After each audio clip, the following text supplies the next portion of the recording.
Crews in western North Carolina are struggling to clear damaged roads and help people in some of the hardest hit communities as Hurricane Helene is being blamed for nearly 150 deaths in the southeast. Essential supplies like food and water arrived in Swannanoa, North Carolina by air yesterday afternoon after Helene left hundreds of streets and highways in the region impassable. North Carolina Governor Roy Cooper told reporters at the White House today more than 460,000 people also remain without power, down from a peak of more than 1 million. We know that the devastation brought by Hurricane Helene is beyond belief. Communities were wiped off the map. Dozens of lives lost. Communication has been difficult due to cell phone and power outages. Many people were waiting for days trying to get in touch with loved ones, and thankfully many of them have, but some of them are still waiting. FEMA officials tell CBS News they will be delivering truckloads of food and water to North Carolina every day.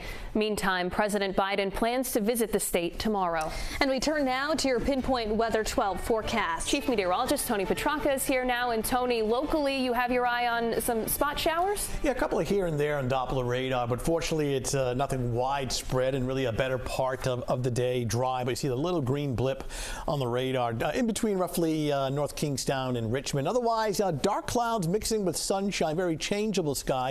And overall, it's been fairly quiet as far as precipitation. We could actually use some rain. We're coming off an extremely dry September, and I don't see much in the way of precipitation this week other than, like right now, every now and then there's like a little isolated shower. But quiet in Lincoln right now under partly to at times mostly cloudy skies, but then you get some rays of sunshine through the cloud cover here in North Scituate. Temperatures that topped out generally between about 65 and 70. Providence was 70. Now down to 68 degrees. Most areas now in the middle to upper 60s, still with that light easterly breeze, just taking moisture off the Atlantic Ocean and producing some of those scattered clouds that are out there right now, mixing with a little bit of sunshine. But it's a mainly dry week ahead, other than a couple of isolated showers. We don't see any widespread rain or storms.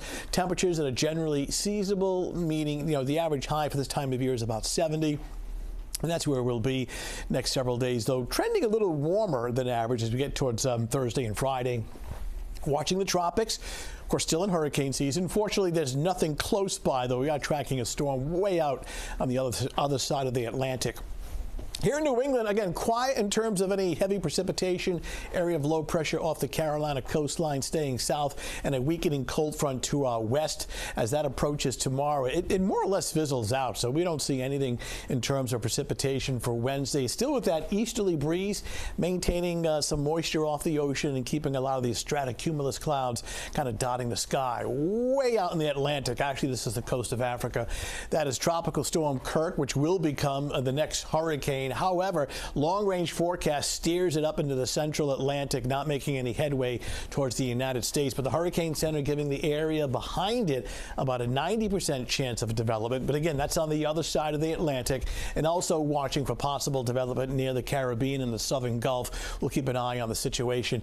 As far as, climatology, the peak of the hurricane season is in early September. Here we are right now. So this portion of the graph is we've already gone through, and what's left of the hurricane season now through the end of November, and you can see the frequency does decrease as we get deeper into October, but again, still this time of year you can still get some activity going on, and we clearly have that now. All right, for tomorrow morning, we'll start with clouds and a little patchy fog. Then, much like today, we're going to go back and forth between clouds and some sunshine, but overall a quiet day, and it's mainly dry. Once again, your temperatures are in that 65 to near 70 range. We'll call it partly cloudy, partly sunny kind of a situation. Not bad across southeastern Mass. You're going to be working outdoors and doing things outside tomorrow. Overall, it looks okay. Bay forecast, looking at an easterly breeze at 5 to 10.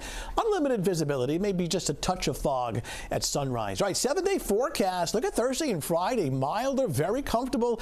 Tell you what, Saturday for the most part is actually pretty good. There may be a brief passing shower, but a better part of the day looks dry, and that includes Sunday as well. All right, Tony, thank you. Still to come on